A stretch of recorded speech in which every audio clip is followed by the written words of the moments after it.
ماشاء اللہ لا حول ولا قوة الا باللہ العلی العظیم. رب اشرح لی صدری ویسر لی امری واحلل عقدۃ من لسانی یفقهوا قولی.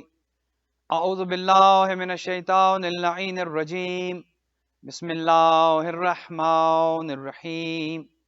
الحمد للہ رب العالمین. الحمد للہ کما ہوا اہلہ. الصلاة والسلام علی سیدنا و نبینا طبیب قلوبنا و شفیع ذنوبنا سیدنا و سید الثقلین جد الحسن والحسین ابی القاسم محمد. والصلاة والسلام علی اہل بیتہ طیبین الطاہرین المعصومین الغر المیامین المنتجبین المکرمین الذین اذهب اللہ عنہم الرجس وطہرہم تطہیرا. رحمت اللہ علی احبابہم واصحابہم وشیعتہم ومحبیہم اجمعین ولعنت اللہ علی اعدائہم وقاتلیہم وظالمیہم من الآن الى قیام یوم الدین. اما بعد فقد قال رسول اللہ صلی اللہ علیہ وآلہ وسلم ان الحسین مصباح الہدی والسفینۃ النجاة. درود بھیجے گا محمد وآل محمد علیہ الصلوۃ والسلام. مومنین پروردگار سے دعا ہے کہ محمد و اہل بیت محمد علیہ الصلوۃ والسلام آپ تمام مومنین و مومنات کا آج کی اس مجلس عزا میں آنا عبادت شمار فرمائے.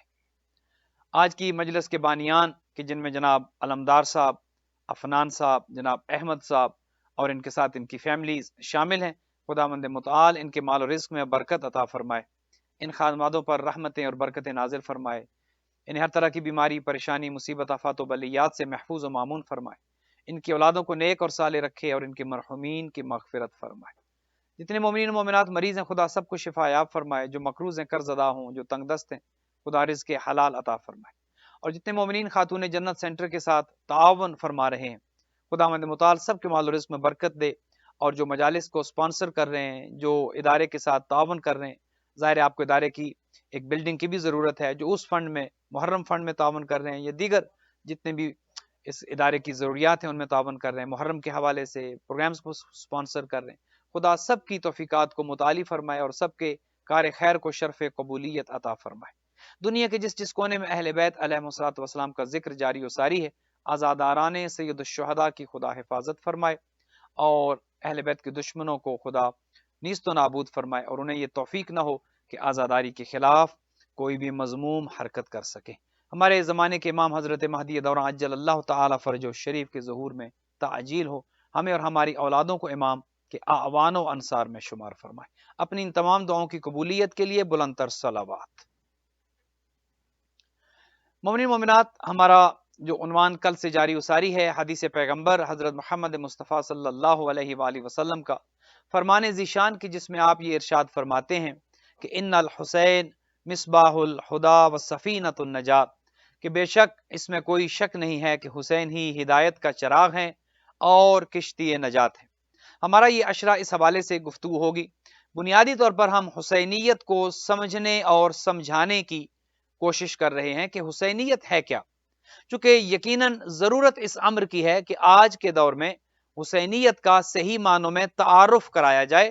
حسینیت ہی حقیقت میں دین ہے. آج اگر صحیح اسلام کا کسی کو تعارف کرانا ہو، کسی کو اسلام سے روشناس کرانا ہو، اگر آج کوئی پوچھے، کوئی غیر مذہب آپ سے سوال کرتا ہے کہ بتائیے حقیقی اسلام کیا ہے، تو آپ بغیر کسی خوف و خطر کے یہ بتا سکتے ہیں کہ حسینیت حقیقی اسلام ہے. اس میں کوئی شک نہیں ہے، اس میں دو رائے نہیں ہے کہ حسینیت کے علاوہ اسلام کچھ نہیں ہے. حقیقی اسلام ہی حسینیت ہے، اور کربلا میں 61 ہجری میں جو اسلام بچا تھا وہ حسینیت ہی بچی تھی، اور حسینیت ہی حقیقی اسلام ہے. نواسے پیغمبر کا کردار وہ مرکزی کردار ہے. اگر آپ پوری تاریخ اسلام کو سمجھ لیں، پڑھ لیں اور تاریخ پر آپ نظر دوڑائیں، حضرت آدم سے لے کر کل کی گفتگو کے ساتھ اپنی گفتگو کو جوڑتے ہوئے، حضرت آدم سے لے کر اس وقت تک کا جو بھی تاریخی پس منظر ہے، آپ اگر اس کا تجزیہ کرتے ہیں، آپ اس کی تحلیل کرتے ہیں، تو ایک چیز آپ کو واضح نظر آئے گی کہ اسلام حقیقی طور پر جو بچا ہے وہ کربلا میں بچا ہے. ہر نبی نے اپنی پوری کوشش کی، جو خدمات سر انجام دے سکتے تھے انہوں نے دین پہنچایا، لیکن دین بچا نہیں سکے اور پورے کا پورا دین پہنچ نہیں سکا. دین مکمل تو آ کر غدیر میں ہوا، اس میں کوئی شک نہیں. اور یہ بات بھی واضح رہنی چاہیے کہ دین مکمل ہوتا ہے ولایت علی ابن ابی طالب علیہ الصلوۃ والسلام کے اعلان کے ساتھ. گویا اگر دین میں دو چیزیں رکھ دی جائیں تو دین مکمل ہے اور دین بچا ہوا ہے. اور وہ دو چیزیں کیا ہیں؟ ایک ہے ولایت علی ابن ابی طالب علیہ الصلوۃ والسلام، اور ایک ہے غم حسین ابن علی علیہ الصلوۃ والسلام. جب دین میں یہ دو چیزیں آ جاتی ہیں تو آپ کا دین مکمل ہو جاتا ہے. مجھے احساس نہیں ہو رہا کہ آپ کے جو مائکرو فونز ہیں وہ کھلے ہیں، تاکہ اگر مجھے کچھ یہ سمجھ آتی رہے کہ آپ کی طرف سے کچھ بات پہنچ رہی ہے، کچھ صلوات کی آواز. ظاہر ہے جو ہوسٹ ہیں میٹنگ کے انہوں نے ہو سکتا ہے کہ میوٹ کر رکھے ہوں، تو مجھے آپ کی طرف سے آواز نہیں آ رہی. تو میں اپنے حساب سے، اب یہی ہوتا ہے کہ ظاہر آپ جب حضور میں بیٹھ کر مجلس پڑھتے ہیں، امام بارگاہ کی مجلس کا ماحول کچھ اور ہوتا ہے، اور آن لائن آپ گویا کیمرے کے ساتھ بیٹھ کر گفتگو کر رہے ہوتے ہیں. آپ کو نہیں پتا آپ کی بات پہنچ رہی ہے، چہروں کے تاثرات آپ کو نہیں پتا ہوتے کہ آپ کی بات کس تک پہنچ رہی ہے، کس حد تک پہنچ رہی ہے، لوگ آپ کی بات کو کتنا کسب کر رہے ہیں. تو کیمرے کی آنکھ میں آنکھ ڈال کر بات کرنے کا انداز کچھ اور ہوتا ہے، سینٹر کے اندر بیٹھ کر مجالس کا انداز کچھ اور ہوتا ہے. مجھ تک نہ آپ کے نعروں کی آواز آ رہی ہے، مجھ تک نہ آپ کے درود و صلوات کی آواز آ رہی ہے. میں گویا اپنی ایک ذمہ داری ہے کیمرے کو دیکھ کر میں مسلسل بولے چلا جا رہا ہوں. اگر یہ ممکن ہو کہ میوٹ کو ان میوٹ کیا جا سکے تو ہو سکتا ہے مجھ تک آپ کی آواز بھی پہنچتی رہے، اور مجھے یہ یقین رہے اور تسلی رہے کہ میں کچھ لوگوں سے خطاب کر رہا ہوں، کیمرے سے بات نہیں کر رہا. مجھے ذرا حوصلہ رہے گا، ایک باواز بلند درود پڑھ دیجیے گا محمد و آل محمد علیہ الصلوۃ والسلام پر. تو دین میں آپ کی خدمت میں عرض یہ کر رہا تھا کہ دو چیزیں ہیں، دو کو اگر نکال دیا جائے تو کچھ نہیں بچتا. ولایت علی کو دین سے نکال دیں تو دین کھوکھلا ہے، دین نامکمل ہے. اسی لیے تو آیت آئی تھی کہ الیوم اکملت لکم دینکم واتممت علیکم نعمتی ورضیت لکم الاسلام دینا، کہ غدیر کے دن دین مکمل ہوا. گویا حضرت آدم سے لے کر حضرت خاتم تک جتنا بھی دین آیا، 1,24,000 انبیاء نے محنتیں کی، مشقتیں کی، زحمات برداشت کی، لیکن دین کو مکمل نہیں کر سکے. دین نامکمل رہا. چونکہ ولایت علی ابن ابی طالب اس دین میں تب تک جب تک کہ ولایت علی کا اعلان نہیں ہوا تھا وہ دین نامکمل تھا. ادھر ولایت علی کا اعلان ہوا تو وہ دین مکمل ہو گیا، لیکن بچا نہیں ابھی تک. یہ بات قابل غور ہے اور قابل فکر ہے کہ دین مکمل تو ہو گیا غدیر میں، لیکن ابھی اس دین کو خطرات تھے، ابھی وہ دین خطروں کی زد میں تھا، ابھی اس دین کے دشمن موجود تھے، ابھی اس دین کے خلاف سازشیں کرنے والے موجود تھے. اور خود غدیر میں دیکھ لیں 1.25 اصحاب کرام کا مجمع کہ جن میں ولایت علی ابن ابی طالب کا اعلان ہوتا ہے، اور ان میں سے اکثریت وہ ہیں کہ جن سے وہ ولایت ہضم نہیں ہو رہی، اکثریت وہ ہے کہ جو اس ولایت کو تسلیم کرنے کے لیے تیار نہیں ہے. فقط چند ایک تو ہیں. اگر ولایت علی کو غدیر میں تسلیم کیا ہوتا تو غدیر کے کچھ مہینے بعد جب حضور کا وصال ہوتا ہے تو حضور کے وصال کے کچھ دنوں کے بعد لوگ دروازے سیدہ پر آگ لے کر نہ آتے، چونکہ ولایت علی کو تسلیم نہیں کیا گیا. علی بن ابی طالب کے گلی میں رسی نہیں ڈالی جاتی کہ آؤ آ کر بیعت کرو. اس کا مطلب یہ ہے کہ حضور کے وصال کے وقت غدیر کے کچھ مہینوں کے بعد یہ پتہ چل گیا، یہ ٹیسٹ ہو گیا، گویا لٹمس ٹیسٹ تھا کہ لوگوں نے غدیر کو تسلیم نہیں کیا تھا، حالانکہ دین مکمل ہو گیا تھا. اب دین مکمل تو ہو گیا، لیکن دین کو خطرات دین کے سامنے موجود تھے. کتنے ایسے خطرات تھے؟ خود منافقین کا خطرہ تھا، خود کفار کا خطرہ تھا، خود مشرکین کا خطرہ تھا. لیکن کفار و مشرکین سے کہیں بڑھ کر منافقین کا خطرہ تھا. چونکہ جس کا بغض ظاہر ہو رہا ہے وہ خطرہ تو ہے، لیکن کم خطرہ ہے. آپ کو پتہ ہے آپ کا دشمن کون ہے، لیکن وہ دشمن جو پیچھے سے آ کر وار کرتا ہے، جو چھپ کے آ کے وار کرتا ہے، جو آپ کو بتائے بغیر وار کرتا ہے، وہ زیادہ نقصان دہ ہے. اسی لیے کافر سے، مشرک سے منافق زیادہ زہریلا ہے، منافق زیادہ خطرناک ہے. منافق کا خیال آپ نے زیادہ کرنا ہے، چونکہ اس کے نفاق کا آپ کو پتہ نہیں ہے، اس کی منافقت اس کے دل میں ہے. ظاہراً تو وہ بڑا اچھا چہرہ پیش کر رہے ہیں، ظاہراً تو وہ پیار و محبت سے آپ کے ساتھ مل رہا ہے، ظاہراً تو وہ پیاری پیاری باتیں آپ کے ساتھ کر رہا ہے، لیکن دل میں کیا ہے؟ نفاق ہے. لہٰذا غدیر کے وقت اکثریت کے جو مسلمان تھی 1.25 تو اصحاب کرام تھے، لیکن بدقسمتی یہ ہے کہ ان میں سے اکثریت وہ تھے کہ جو ظاہر تھا وہ باطن نہیں تھا، اور جو باطن تھا وہ ظاہر نہیں تھا.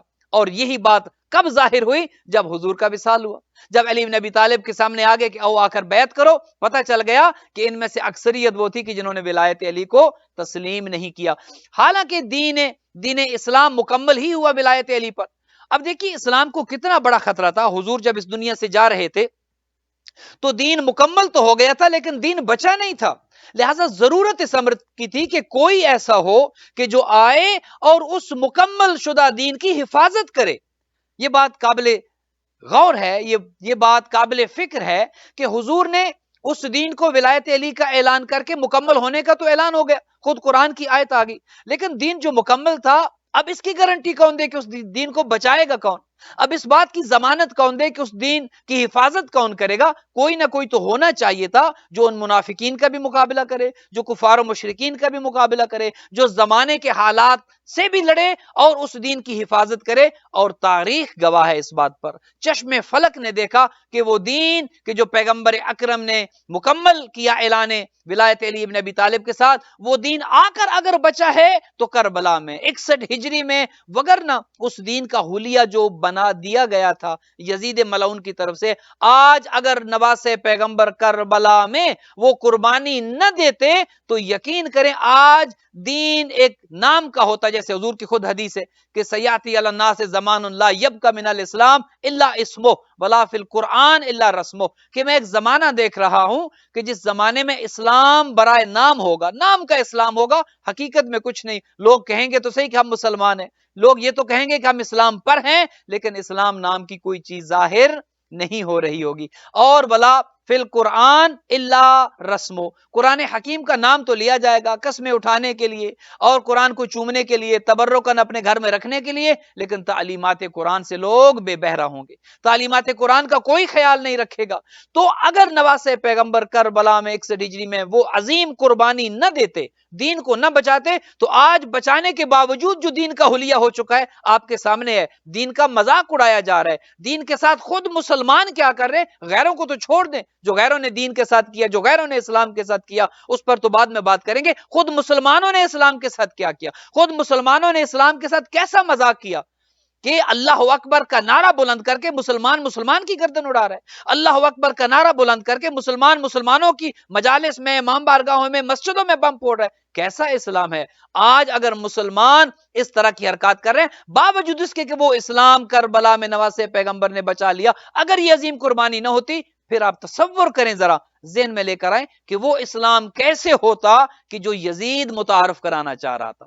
چونکہ دو نظریے تھے، حسین ابن علی کا ایک نظریہ ہے، یہ ایک شخصی بات نہیں، آج بدقسمتی یہ ہے کہ دشمنوں کی طرف سے ایک الجھن پیدا کی جا رہی ہے، ذہنوں کو الجھایا جا رہا ہے کہ بھئی نہیں وہ تو دونوں بڑی شخصیات تھی، معاذ اللہ، ایک طرف علی بن ابی طالب کے فرزند تھے جو صحابی رسول بھی ہیں اور برادر رسول بھی ہیں اور یہ ہے اور وہ ہے، اور دوسری طرف جو ہے وہ بھی صحابی رسول کا بیٹا ہے، کاتب وحی کا بیٹا ہے، تاکہ لوگوں کے اذہان کو کنفیوز کیا جائے۔ اور آج یہ زہر گھولا جا رہا ہے لوگوں کے اذہان میں، اور کتنی کتابیں لکھی جا رہی ہیں جس میں یزید ملعون کو رضی اللہ لکھا جا رہا ہے۔ آج بدقسمتی یہ ہے کہ مسلمان خود کنفیوز ہے کہ حقیقی اسلام کیا ہے۔ جب یزید ملعون کو رضی اللہ لکھو گے تو حقیقی اسلام آپ کو کہاں سے نظر آئے گا؟ حقیقی اسلام آپ کو کیسے پتا چلے گا کہ حقیقی اسلام کیا ہے؟ یہ تو کوئی بات نہ ہوئی کہ وہ بھی رضی اللہ، یہ بھی رضی اللہ، یہ تو کوئی بات نہ ہوئی کہ وہ بھی راضی رہیں، یہ بھی راضی رہیں۔ آپ کو ایک دروازے پر آنا پڑے گا، ایک چراغ ہدایت سے آپ کو ہدایت لینا پڑے گی،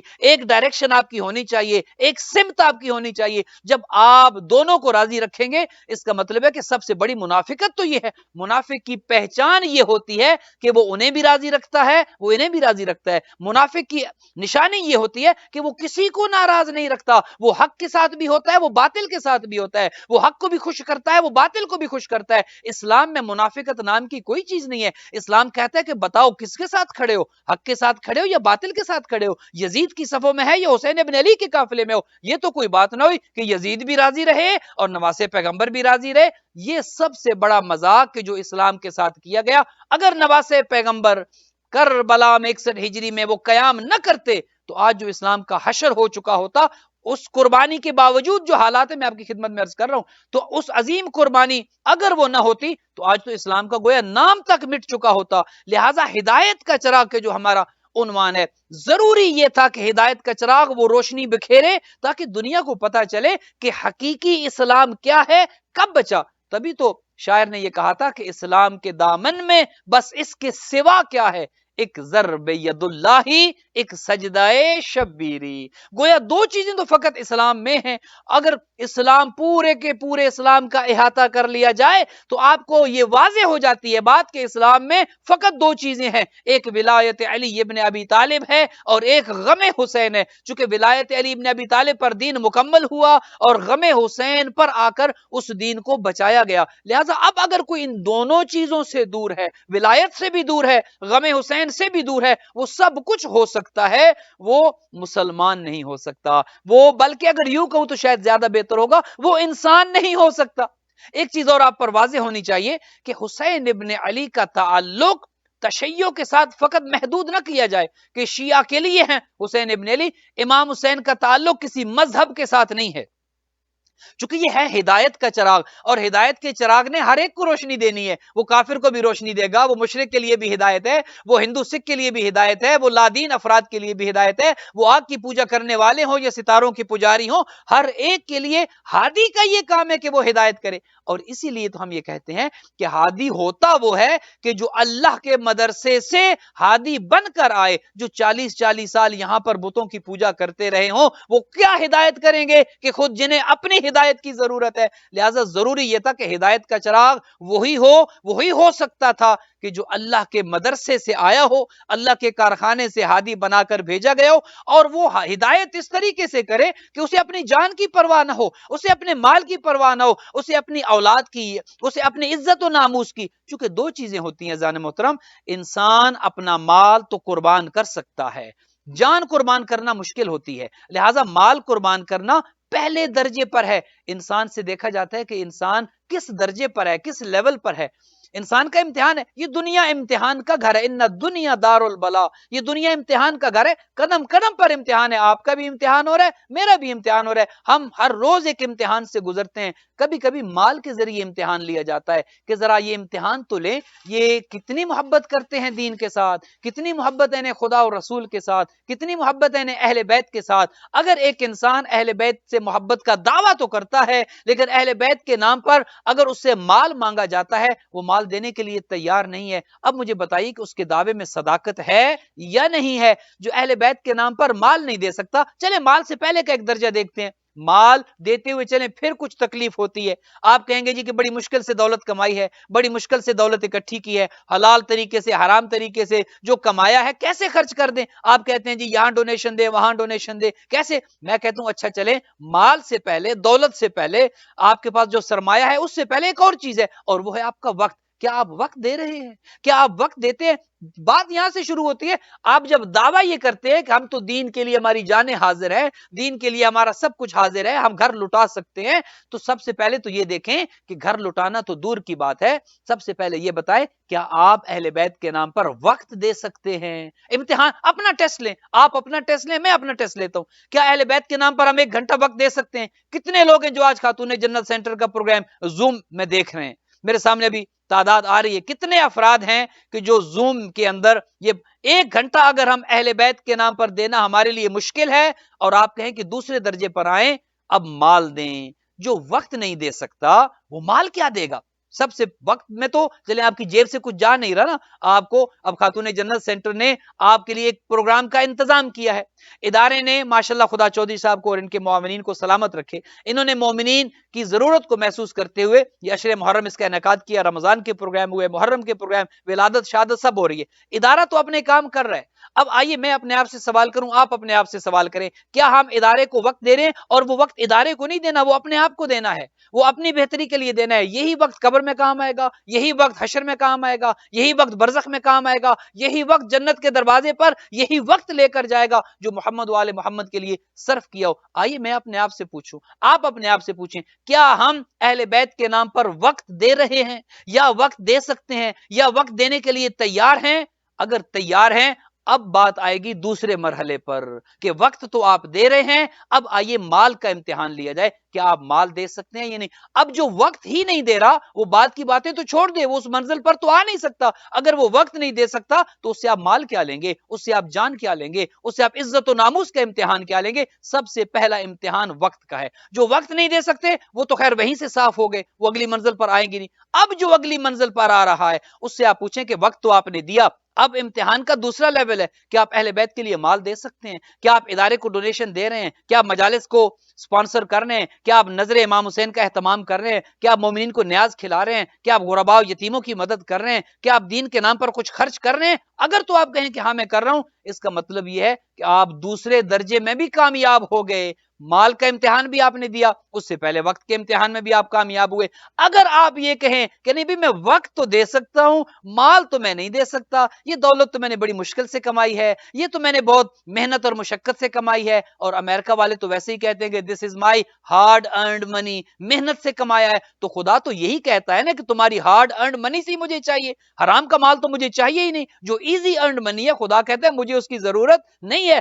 فی حلالھا حساب و فی حرامھا عقاب, تمہارا حساب ہی حلال میں ہے, حرام میں تو عذاب ہی عذاب ہے. بدقسمتی یہ ہے کہ آج ہم حرام کما کر اسے حلال کرنے کی کوشش کرتے ہیں اور کہتے ہیں جی کہ ہم نے تو یہ کر دیا اور وہ ڈونیشن دیا اور یہاں پر دیا. خدا کو حرام کا ڈونیشن نہیں چاہیے, خدا تو کہتا ہے مجھے حلال میں سے دو, چونکہ حرام میں تو تم پر عذاب ہی عذاب ہے. اور وہ حلال حلال تب ہوگا جب دین پر خرچ ہوگا, وہ مال پاک تب ہوگا جب مجالس سید الشہداء پر خرچ ہوگا, وہ مال تمہارے لیے جائز تب ہوگا جب عزاداری سید الشہداء پر خرچ ہوگا. دین پر تو خرچ نہیں ہو رہا, خدا پر تو خرچ نہیں ہو رہا, رسول اور آل رسول پر تو خرچ نہیں ہو رہا, اور وہ مال میرے لیے حلال کیسے ہو گیا؟ چونکہ حلال میں ہی تو میرا حساب ہے کہ خدا کے لیے کتنا, خدا کے رسول کے لیے کتنا, ذکر سید الشہداء کے لیے کتنا. تو آپ کی خدمات میں عرض یہ کر رہا تھا, پہلے درجے پر ہم سے وقت کا امتحان لیا جائے گا, دوسرے درجے پر مال کا امتحان ہے, تیسرے درجے پر اب جب مال کی قربانی دینے کے لیے بھی بندہ تیار ہو گیا, تیسرے درجے پر پھر جان کا امتحان ہے. کیا اپنی جان دے سکتے ہو؟ کیا اپنے آپ کو قربان کر سکتے ہو؟ جو وقت نہیں دے رہا, جو اپنا مال نہیں دے رہا, جو اپنی دولت کو خرچ نہیں کر رہا, وہ جان کیا دے گا؟ اس سے کم درجے کے امتحانات تو پہلے گزر چکے. اب جان وہی دے گا جو وقت بھی دے رہا ہے, جان وہی دے گا جو دولت بھی خرچ کر رہا ہے. اور یہ جو دعا ہم ہر روز کرتے ہیں, اللہم عجل لولیک الفرج, اے اللہ ہمارے امام کے ظہور میں تعجیل کر, وہ جلدی آ جائیں. وہ جب آئیں گے تو وہ آ کر کیا کہیں گے کہ جاؤ گھنٹے لگاؤ اور محنت کرو اور اپنا پیسہ کماؤ, اور مجھے تمہاری ضرورت نہیں ہے. وہ کہیں گے نہیں, مجھے تمہاری بھی ضرورت ہے, تمہارے وقت کی بھی ضرورت ہے, تمہاری دولت کی بھی ضرورت ہے. اب آئیے میں اپنے آپ سے اور آپ اپنے آپ سے سوال کریں, امام جب کہیں گے کہ وقت بھی دو مجھے, امام جب کہیں گے دولت بھی دو مجھے, امام جب کہیں گے کہ تمہاری گردن بھی مجھے چاہیے, اپنی جان بھی دو مجھے, اپنی جوان اولادیں بھی دو مجھے. اب آئیے ذرا میں اپنے آپ سے پوچھوں اور آپ خود سے پوچھیں, کیا ہم یہ سب کرنے کے لیے تیار ہوں گے؟ یہ تیاری کیسے ہوگی؟ یہ تیاری کب کریں گے؟ یہ تیاری آج کرنی ہے. آج اگر وقت نہیں دے رہے, مال نہیں دے رہے, تو کل جان کیا دیں گے؟ وہ تو تیسرے درجے کی بات ہے. لہٰذا تیسرے درجے کا امتحان جان کا امتحان ہے, اور جان کے امتحان کے بعد کی ایک منزل ہے, اور جان کا امتحان دینے کے بعد کی منزل ہے عزت کا امتحان, عزت و ناموس کا امتحان. چونکہ عزت و ناموس جان سے زیادہ قیمتی ہے, اس لیے فرمایا کہ جب دو چیزوں میں تمہیں یہ اختیار دے دیا جائے کہ دو چیزوں میں سے ایک چیز چن لو, جان بچاؤ یا عزت بچاؤ, کس کا انتخاب کرو گے؟ تو یہی بتایا گیا کہ جان چلی جائے تو چلی جائے, عزت و ناموس پر حرف نہیں آنا چاہیے, چونکہ عزت زیادہ قیمتی ہے جان سے. جان اگر قربان ہوتی ہے, عزت بچانی ہے. اور اسی لیے کہا کہ اگر جان تمہاری جا رہی ہے تو جانے دو, جان کی پرواہ نہ کرو. کتنے ایسے لوگ ہیں جو کہتے ہیں عزت جاتی ہے تو چلی جائے, جان بچ جائے. نہیں, سید الشہداء نے کربلا میں پیغام یہ دیا کہ عزت کے ساتھ مرنا ذلت کے ساتھ جینے سے لاکھ درجے بہتر ہے. اس زندگی کا فائدہ کیا جو ذلت کی زندگی ہے؟ سید الشہداء نے کربلا میں یہی تو کہا تھا نا کہ ان لوگوں میں رہنا کہ جنہوں نے یزید جیسے لعین کو, فاسد کو, مشرک کو, فاسق کو جنہوں نے اپنا خلیفہ بنا لیا, ایسے لوگوں کے ساتھ رہنا ننگوار ہے, ایسے لوگوں کے ساتھ رہنا خود تذلیل ہے. کہا میں عزت سے مرنا پسند کروں گا. تو ہدایت کا چراغ وہی ہو سکتا ہے، ہدایت وہی دے سکتا ہے کہ جو عزت کو ترجیح دیتا ہو، جس کے نزدیک عزت کا مقام ہو، جس کے نزدیک عزت کی ویلیو ہو۔ جب انسان ان تمام امتحانات سے گزرتا ہے، وقت کے امتحان میں بھی کامیاب، مال و دولت کے امتحان میں بھی کامیاب، جان کے امتحان میں بھی کامیاب، عزت کا امتحان بھی دینے میں کامیاب ہو جاتا ہے، اور وہ خدا سے یہ کہتا ہے کہ ترکت الخلق ترا فی ہواک، اے خدا میں حسین ابن علی تجھ سے یہ وعدہ کرتا ہوں کہ تیری محبت میں دنیا کی ہر چیز میں نے چھوڑ دی ہے، مال بھی تجھ پر قربان، اولاد بھی تجھ پر قربان، حسین کا وقت بھی تجھ پر قربان، میری عزت و ناموس بھی تجھ پر قربان۔ اب دیکھیے اسلام کتنا قیمتی دین ہے، اسلام کی عزت کتنی بڑی ہے، وہ اسلام کی جس پر نواسے پیغمبر اپنا سب کچھ قربان کر رہے ہیں، سب کچھ قربان۔ اور یہ قربان کرنے والا کون ہے؟ یہ کوئی عام نہیں ہے، یہ کوئی عام بشر نہیں، یہ کوئی عام انسان نہیں، یہ خود ہادی ہے، یہ سبط پیغمبر ہے، یہ نور چشم رسول خدا ہے، جو یہ کہتا ہے خدا میں کربلا میں کھڑا ہوں، تو نے وقت مانگا میں نے دیا، تو نے مال مانگا میں نے دیا، تو نے میری جان مانگی حاضر ہے، اولاد کا امتحان میں نے دیا، اپنا گھر بار تیری راہ میں لٹا دیا، اب عزت و ناموس کا امتحان بھی اے خدا اگر تو لینے جا رہا ہے تو میں حاضر ہوں۔ زینب ام کلثوم کے پردے خدایا تیرے دین پر۔ اب دیکھیے وہ دین کتنا مبارک ہے، کتنا بابرکت ہے، کتنا اہم ہے ہماری زندگیوں میں، جس پر حسین ابن علی اپنی جان کو قربان کر رہے ہیں۔ آج بدقسمتی سے اسی دین کا مذاق اڑایا جاتا ہے، آج اسی دینداری کا مذاق اڑایا جاتا ہے۔ دین کی اہمیت کو سمجھیں، وہ اسلام، اس کی عزت کو سمجھیں، اس کے مقام و مرتبے کو سمجھیں، جس اسلام پر حسین ابن علی جیسا ہادی قربان ہو رہا ہو، جس دین پر حسین ابن علی اپنا کنبہ قربان کر رہے ہوں، اس دین کی کتنی اہمیت ہوگی۔ دیکھیے نا، ہم اپنی جانیں قربان کرتے ہیں، ہم اپنا وقت اپنا مال قربان کرتے ہیں، اور کہتے ہی ہیں کہ ہمارا سب کچھ قربان حسین ابن علی علیہ الصلوۃ والسلام پر، ہماری جانیں قربان، ہمارا مال قربان، ہماری عزت و ناموس سب آقا کریم پر قربان ہو جائے۔ اور امام حسین کس پر قربان ہو رہے ہیں؟ وہ اللہ کے دین پر قربان ہو رہے ہیں۔ تو دیکھیے کہ دین کا مقام کیا ہے، اور وہ دین کیا ہے؟ وہ حقیقت میں حسینیت ہے، وہ وہی دین ہے کہ جس کے علاوہ دین میں اور کوئی چیز نہیں ہے۔ لہٰذا ضرورت اس امر کی ہے کہ آج ہم حقیقی حسینیت لوگوں کو پہنچائیں، حسینیت کا صحیح جو روشن چہرہ ہے لوگوں تک پہنچائیں، اور لوگ اسلام میں جوک در جوک داخل ہوں اور شامل ہوں۔ اور جب وہ حسینیت والے اسلام میں آئیں گے جو حقیقی اسلام ہے، تو پھر یہ قتل و غارت ختم ہو جائے گی، پھر یہ اللہ اکبر کہہ کر گردنیں اڑانے والا سلسلہ ختم ہو جائے گا۔ جب حقیقی اسلام لوگوں کو پتہ چلے گا۔ بدقسمتی یہ ہے آج اس حقیقی اسلام کے 73 اسلام بن چکے ہیں، ہر ایک یہ کہتا ہے کہ وہ سچا ہے، ہر ایک یہ کہتا ہے کہ اس کا دین سچا، اس کا مذہب سچا، اس کا مکتب سچا، اس کا مسلک سچا ہے۔ میں کہتا ہوں کہ آپ اپنا مسلک اپنے پاس رکھیں، اپنا مکتب اپنے پاس رکھیں، آپ اپنا عقیدہ اپنے پاس رکھیں۔ بنیادی طور پر تو 2 مکتب بن چکے ہیں، صرف یہ بتاؤ کہ کس کے ساتھ ہو، یزید کے ساتھ ہو یا حسین کے ساتھ ہو، اتنا تو اپنا ذہن جو ہے واضح کر لو۔ یہ اعلان تو یہ تو ہو نہیں سکتا کہ تم کہو کہ یزیدی بھی ٹھیک تھے اور میں قافلہ حسینی میں بھی ہوں۔ اور آج بدقسمتی سے کچھ لوگ ایسے موجود ہیں کہ جو لوگوں کے اذہان کو پراگندہ کر رہے ہیں، جو آج حسینیت اور یزیدیت میں فرق نہیں کروا رہے۔ اور میں سلام پیش کروں گا اپنے بزرگان کو کہ جنہوں نے یہ عظیم نعرہ ہمیں دیا کہ نعرہ یہ لگایا کرو حسینیت زندہ باد، یزیدیت مرد آباد۔ وہ یہ بھی تو کہہ سکتے تھے، ایک نعرہ اگر آپ کی آوازیں اگر آپ ان میوٹ ہیں تو ایک نعرہ ہو جائے، حسینیت زندہ باد، یزیدیت مرد آباد۔ یہ نعرہ کتنا بڑا احسان ہے ہمارے بزرگان کا کہ جنہوں وہ یہ بھی تو سکھا سکتے تھے کہ کہو حسین زندہ باد، یزید مرد آباد۔ یہ نعرہ بھی ٹھیک ہے، اس میں بھی کوئی حرج نہیں ہے۔ اگر یہ کہا جائے کہ حسین زندہ باد، یزید مرد آباد، یہ نعرہ بھی ٹھیک ہے، لیکن جو نعرہ ہمیں سکھایا گیا وہ یہ تھا کہ کہو حسینیت زندہ باد، یزیدیت مرد آباد۔ گویا ایک چیز اور ہمارے بزرگوں نے ہمیں سکھائی کہ حسین اور یزید 2 افراد کا نام نہیں ہے، حسین اور یزید 61 ہجری کے 2 کرداروں کا نام نہیں ہے، یہ 2 افکار کا نام ہے، یہ 2 نظریوں کا نام ہے، یہ تو ایک سوچ کا نام ہے۔ حسینیت بھی ایک سوچ کا نام ہے، یزیدیت بھی ایک سوچ کا نام ہے۔ پتہ یہ چلے گا کہ تمہاری سوچ کون سی ہے، تم یزیدی سوچ رکھتے ہو یا حسینی سوچ رکھتے ہو۔ اور جو حسینی سوچ رکھتا ہے وہ کبھی باطل کے سامنے جھکتا نہیں ہے۔ یہی تو حسینیت کی خوبصورتی ہے کہ وقت دینا پڑے تو دیا، عزت دینی پڑی دی، مال دینا پڑا دیا، لیکن کبھی باطل کے سامنے جھکے نہیں ہیں۔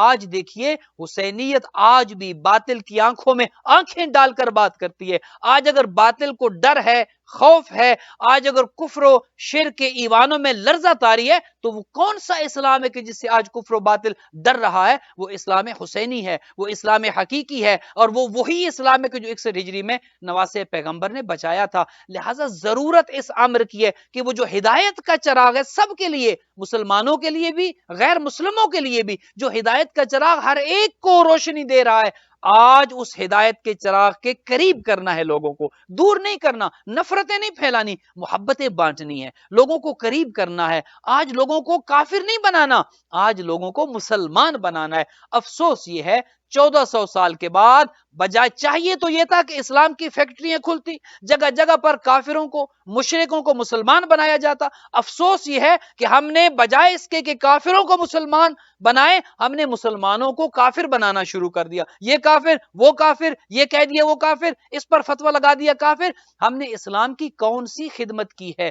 آج اگر اسلام کی کوئی خدمت کر رہا ہے تو وہ حقیقی معنوں میں تشیع ہے, کہ جو حقیقی اسلام ہے, اور یہ تشیع بچائی تھی نواسہ پیغمبر نے کربلا میں. آج جو حقیقی تشیع ہے, اور خدا کرے کہ حقیقی تشیع ہی باقی رہے, خدا کرے کہ حقیقی تشیع ہی بچی رہے. آج بدقسمتی سے وہ حسینیت, وہ حقیقی تشیع, وہ حقیقی اسلام, وہ اسلام محمدی, آج اس پر بھی دشمن حملہ آور ہے. آج باہر سے بھی اور اندر سے بھی حملے ہو رہے ہیں کہ اس حقیقی اسلام کو ٹکڑوں ٹکڑوں میں بانٹ دیا جائے, حقیقی اسلام کا روشن چہرہ مسخ کر دیا جائے, اور لوگوں کو پتہ نہ چلے کہ حقیقی تشیع کیا ہے. آج توحید پر کبھی حملہ ہوتا ہے, کبھی عقیدہ نبوت و رسالت پر حملہ ہوتا ہے, کبھی عقیدہ ولایت و امامت پر حملہ ہوتا ہے, تاکہ کبھی غم حسین کو متنازع بنا دیا جاتا ہے, کبھی عزاداری پر حملہ ہوتا ہے, کبھی کرنے والے باہر کے ہیں اور کبھی اندر کے ہیں. ضرورت اس بات کی ہے کہ ایسے عناصر کو بے نقاب کیا جائے. دو چیزیں اگر بچا دی گئی, اور ہم کون ہیں بچانے والے؟ یہ تو خود خدا کا وعدہ ہے کہ اِنَّا نَحْنُ نَزَّلْنَا الذِّكْرَ وَإِنَّا لَهُ لَحَافِظُونَ. اس ذکر کو نازل کرنے والے بھی ہم ہیں, اور اس ذکر کو بچانے والے بھی ہم ہیں. وہ قرآن ناطق ہو یا قرآن صامت, وہ کتابی شکل میں قرآن ہو یا وہ انسانی شکل میں قرآن ہو, چونکہ وہ قرآن, وہ بھی قرآن ہے اور یہ بھی قرآن ہے. اور خود پیغمبر اکرم نے کہہ دیا تھا کہ القرآن مع علی و علی مع القرآن, اور جس طرح علی قرآن کے ساتھ, قرآن علی کے ساتھ, اسی طرح حسن قرآن کے ساتھ, قرآن حسن کے ساتھ, اسی طرح قرآن حسین کے ساتھ, حسین قرآن کے ساتھ. یہ کبھی قرآن سے نہ جدا ہوئے ہیں, نہ انہیں کوئی جدا کر سکتا ہے, چونکہ یہ دونوں قرآن ہیں. وہ کتابی شکل میں یہ اسی کتاب کی عملی تفسیر ہے. جو قرآن کہتا ہے یہ وہ کرتے ہیں, اور جو یہ کرتے ہیں قرآن وہی کہتا ہے. لیکن افسوس یہ ہے کہ آج اسی حقیقی اسلام پر لوگ حملہ آور ہیں. آج حسینیت پر حملے ہو رہے ہیں, کبھی اندر سے کبھی باہر سے, اور حقیقی تشیع کے روشن چہرے کو آج مشکوک بنایا جا رہا ہے. لہٰذا حسینیت اس بات کا درس دیتی ہے, اور ہدایت کا چراغ اس کا کام یہ تھا کہ ڈٹ جائے, اور سید الشہداء ڈٹ گئے. آج جو حسینی ہیں ان کی ذمہ داری کیا بنتی ہے؟ آج جو مکتب جعفریہ کے ماننے والے ہیں ان کی ذمہ داری کیا بنتی ہے؟ کیا فقط یہ کہ محرم کے 10 دن مجالس کر دیں اور باقی سارا سال نہیں؟ اپنے اس نظریے پر ڈٹ جانا ہے. حسین ابن علی کے ماننے والی کی ذمہ داری یہ ہے کہ حسینیت پر چلتے ہوئے, راہ راست پر چلتے ہوئے, اور حسین ابن علی کے نظریے پر چلتے ہوئے, وہ فکر جو نواسہ پیغمبر نے کربلا میں دی تھی, اس فکر پر چلتے ہوئے ڈٹ جائے, کبھی باطل کے سامنے جھکے نہیں. اور اسی کا نام حسینیت ہے. جو باطل کے سامنے ڈٹ جاتا ہے اسی کو تو حسین ابن علی, تاریخ نے ثابت کیا کہ 61 ہجری میں جو یزیدی طاقتوں کے مقابلے میں ڈٹ گیا تھا, نہ مال کی پرواہ کی, نہ جان کی پرواہ کی, عزت و ناموس تک لٹا دیا گیا, لیکن اسلام کو بچا دیا گیا. آج اگر ہم عزاداری سید الشہداء کو زندہ رکھنے میں, اور اسی حالت میں رکھنے میں, اور اس سے بہتر کرنے میں اپنا کردار ادا کر رہے ہیں اور کر سکتے ہیں, میں سمجھتا ہوں کہ یہ حسینیت کے لیے بہت بڑی ہماری جو ہے وہ ایک کوشش ہوگی کہ جو حسینیت کے لیے ہم نے کی ہے. اور آج ہم نے عزاداری سید الشہداء کے لیے ہی تو کام کرنا ہے,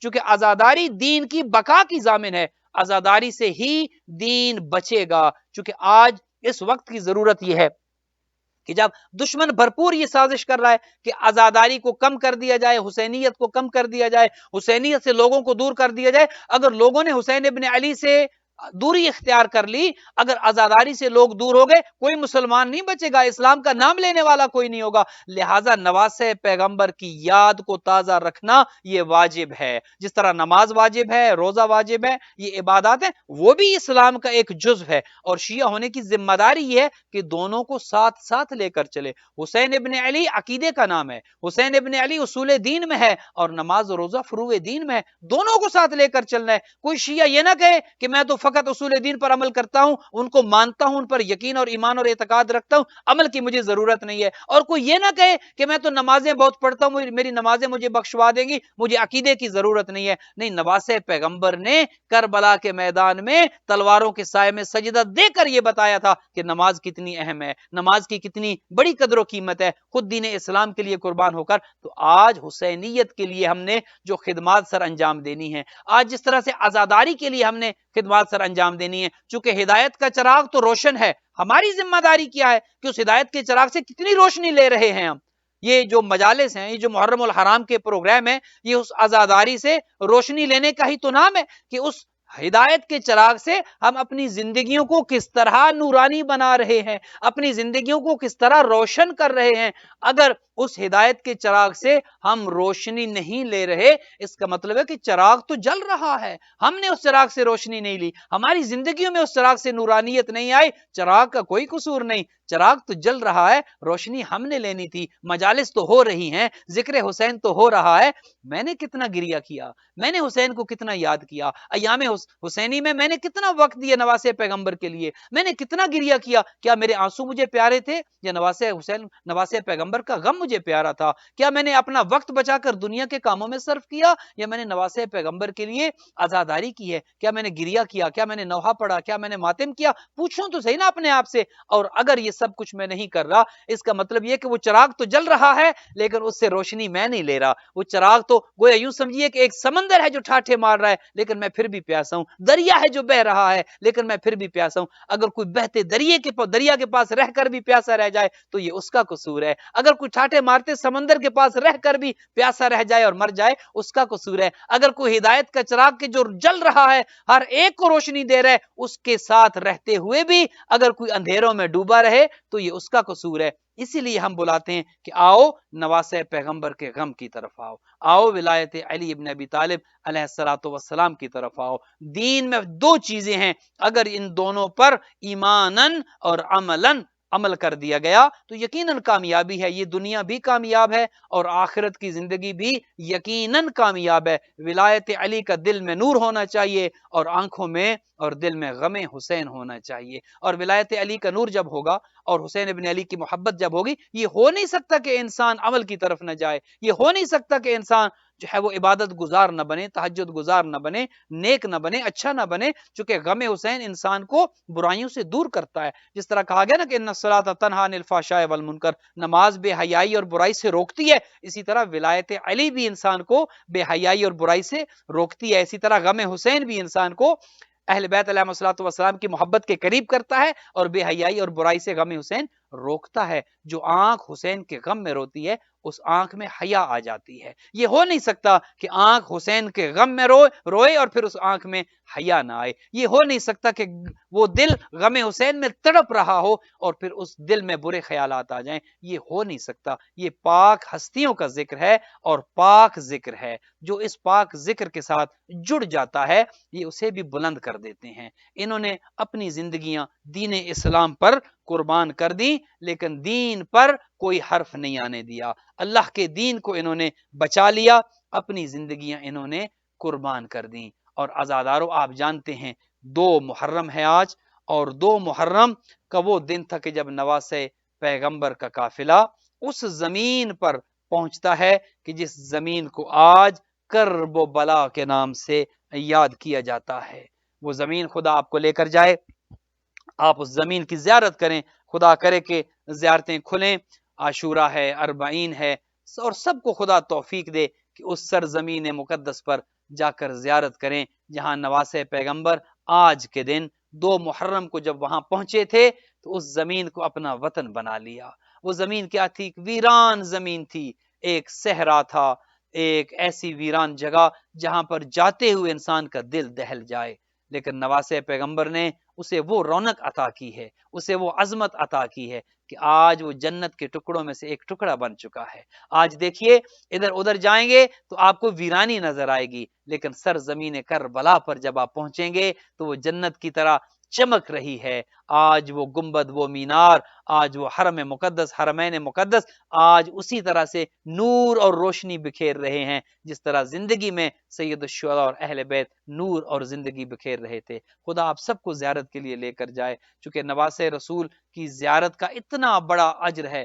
خود چھٹے امام جعفر صادق علیہ الصلوۃ والسلام فرماتے ہیں کہ اگر بھوکا رہ جانا پڑے بھوکے رہ جاؤ، اگر پیاسا رہ جانا پڑے پیاسے رہ جاؤ، لیکن کبھی زیارت حسین ابن علی کو ترک نہ کرنا، کبھی کربلا جانا چھوڑنا نہیں، کبھی کربلا سے اپنے آپ کو دور نہ کرنا، چونکہ یہ وہ سرزمین تھی جہاں نواسے پیغمبر اپنے گھر والوں کو لے کر، اپنے بچوں کو لے کر، اپنی خواتین کو لے کر، اپنی بہنوں کو لے کر آج اس زمین پر پہنچ چکے تھے۔ میں پوچھتا ہوں، مرد سفر کرتے ہیں، مرد جنگلوں میں بھی جاتے ہیں، مرد صحراؤں میں بھی جاتے ہیں، مرد خوفناک ترین جگہوں پر بھی جاتے ہیں، مردوں کے لیے اتنی اذیت کا باعث نہیں ہوتا، لیکن اگر کسی کو گھر والوں کو ساتھ لے کر جانا پڑے، آپ 100 مرتبہ سوچیں گے میری بیٹیاں میرے ساتھ ہیں، میری بہنیں میرے ساتھ ہیں، میرے گھر والے میرے ساتھ ہیں، اور گھر والے بھی کون، وہ بیویاں بھی کون جو اپنے صحن میں بھی کبھی آزادی سے چلی نہ تھی۔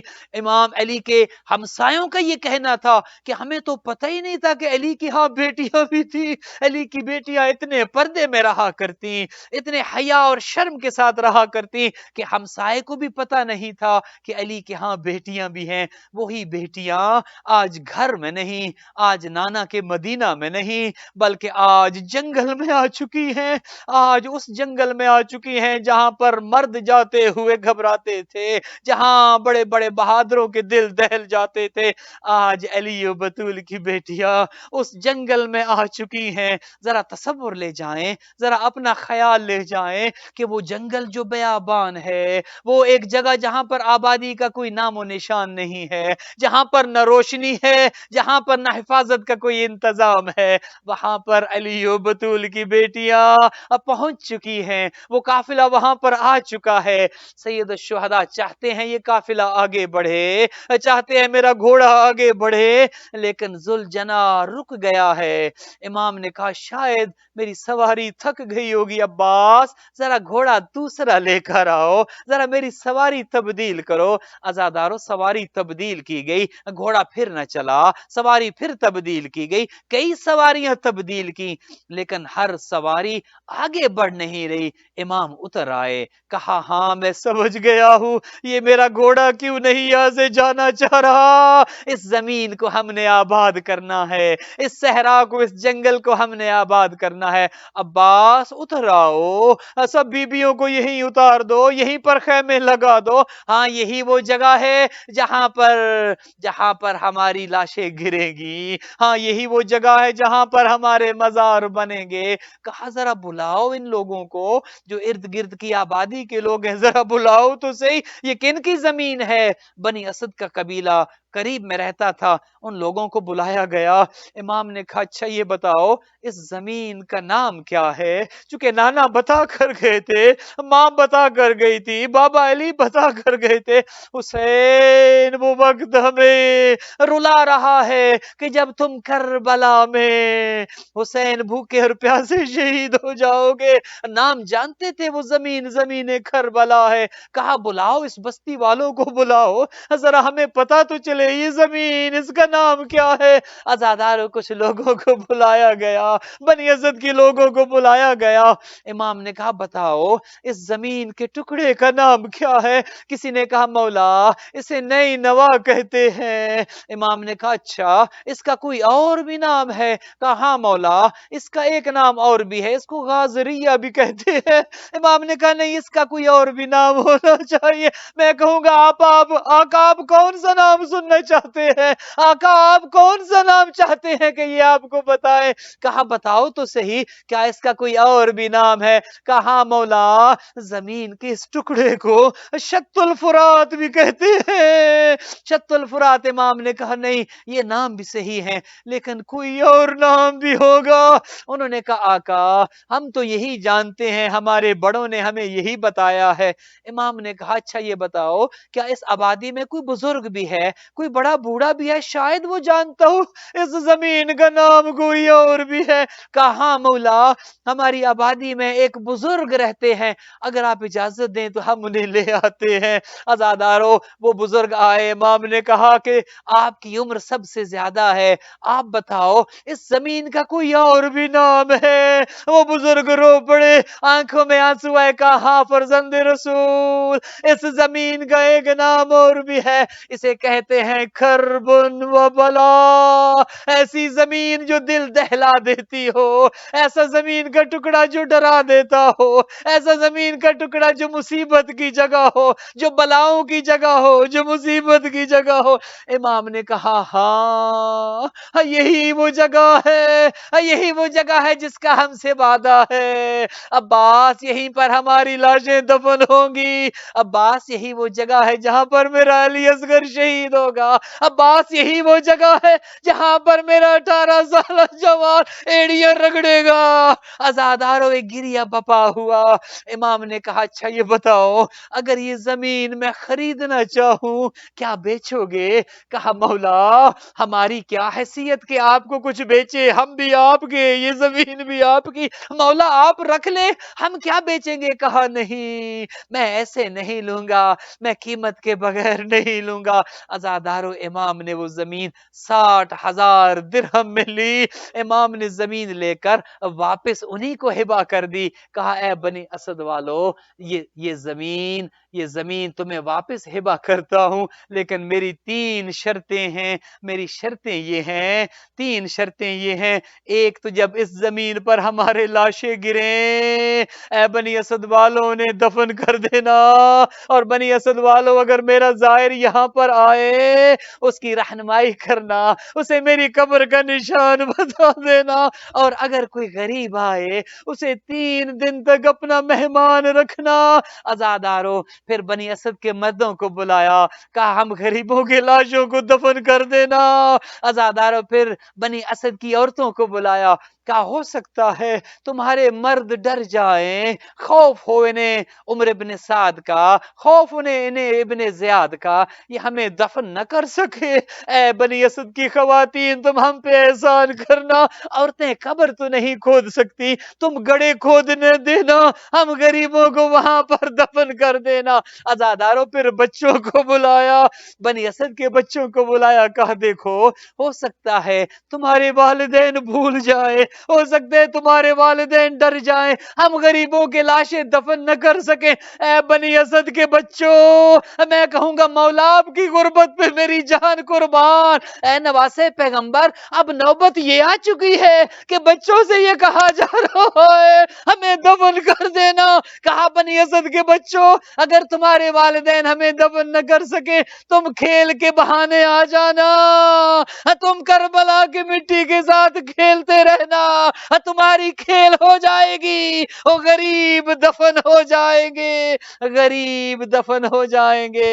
عزادارو امام نے یہ وصیتیں کی، پھر ایک پیغام آتا ہے، اے آقا آپ کو علی و بطول کی بیٹی بلاتی ہے۔ بی بی زینب نے پیغام بھیجا، آخری روایت آپ کی زحمت تمام، بی بی زینب نے پیغام بھیجا، بھیا حسین ذرا میرے خیمے کی طرف آنا، بھیا میں آپ سے کچھ بات کرنا چاہتی ہوں۔ میرے امام یہ وصیتیں کر کے بہن کے خیمے کی طرف آئے، کہا بہن مجھے یاد کیا ہے، بتائیے کیا بات ہے؟ کہا بھیا حسین میں جب سے یہاں آئی ہوں، جب سے ہم یہاں اترے ہیں، جب سے کربلا کی زمین پہ ہم اترے ہیں، مجھے کسی بی بی کے رونے کی آواز سنائی دیتی ہے، مجھے کسی بی بی کے بین سنائی دیتے ہیں۔ بھیا میرا دل دہل رہا ہے، بھیا مجھے کوئی بی بی بار بار روتی نظر آتی آتی ہے.